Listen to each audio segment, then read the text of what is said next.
నమస్తే అండి అందరికీ welcome back to trade with me. చూడండి మన మార్నింగ్ మన వాళ్ళకి లైవ్ అవడం అయితే జరిగింది. లైవ్లో ఇక్కడ ట్రేడ్ అవడం అయితే జరిగింది. సో రికార్డింగ్ అనేది లేట్గా రికార్డ్ చేయడం అయితే జరిగిందండి. సో ఇక్కడ నుంచి 100 పాయింట్స్ మూవ్ జరిగింది. ఎప్పుడైతే మార్కెట్ ఈ ప్లేస్కి వచ్చిందో ఇక్కడ నుంచి మనం ఈ ట్రేడ్ అయితే ఇవ్వడం అయితే జరిగింది. ఆల్మోస్ట్ 170 పాయింట్స్ ర్యాలీ అయితే జరిగింది. దీని తర్వాత మార్కెట్ ఎక్కడ ఉన్నప్పుడే చెప్పాను, మార్కెట్ ఈ ప్లేస్కి వచ్చిందంటే ఇక్కడ నుంచి నేను డౌన్ సైడ్ ట్రేడ్ చేస్తాను అని చెప్పి సో ప్రీమియం కూడా పంపించాను. ఇప్పుడు ప్రజెంట్ ఈ ప్రీమియం వచ్చేసి చూడండి నియర్లీ 50 పాయింట్స్. వీడియో కూడా యాడ్ చేస్తాను. సో వీడియో పూర్తిగా చూడండి, మీకు ఒక క్లారిటీ వస్తుంది. సో మన వాళ్ళు ఎవరైతే 2026 బ్యాచ్లో జాయిన్ అయ్యారో వాళ్ళకి చెప్పిన సబ్జెక్ట్ ప్రకారం ఈ ట్రేడ్స్ అని ఎక్స్ప్లెయిన్ చేయడం జరిగింది. సో అందులో చూడండి. సో ఎవరైనా నేర్చుకుని లాంగ్ టర్మ్ ఇందులో ఉండాలి అనుకుంటే ఒక నెంబర్ అయితే మెన్షన్ చేస్తాను, మెసేజ్ చేయండి. Thank you. వీడియో అయితే పూర్తిగా చూడండి.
చూడండి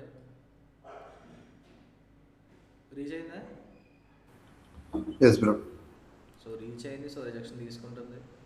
ఒక్క క్యాండిల్ క్లోజ్ అయింది అనుకోండి, ముందే చెప్తున్న ప్లేస్ ఇక్కడ నుంచి నేను మళ్ళీ డౌన్ సైడే ఉన్నాను.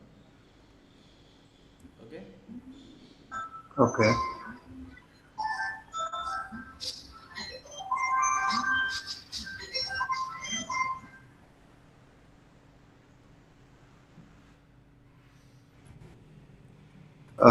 బ్రో, నాది ఒక చిన్న డౌట్.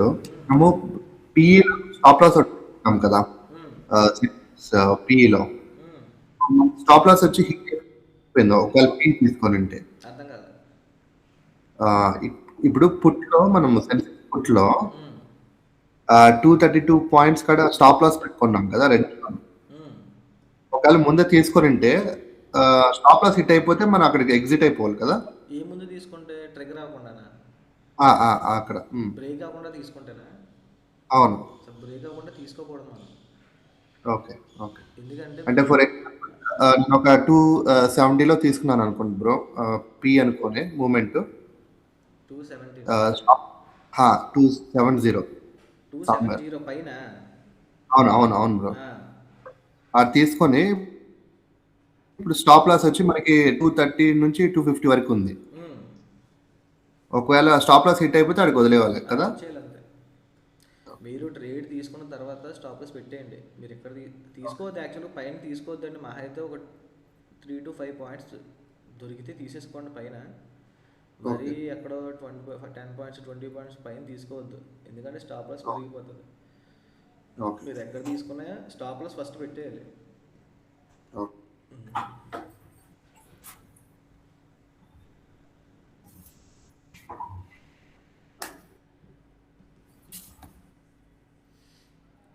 చూడండి, ముందే ప్లేస్ చెప్పాను, ప్లేస్ మార్క్ చేసుకోండి.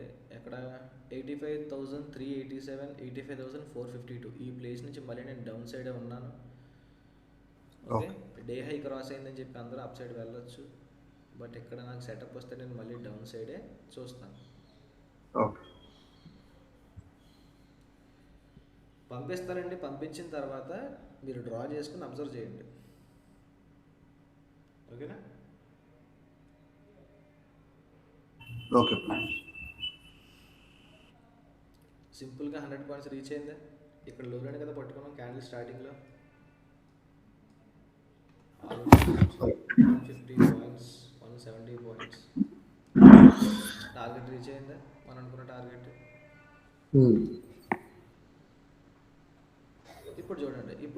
చెప్పేసి వెళ్తాను. ఇక్కడ సెటప్ వచ్చిందంటే చెప్పేసి వెళ్తాను. ఓకే.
ఓకేనా? ఇది మన ఫస్ట్ టార్గెట్.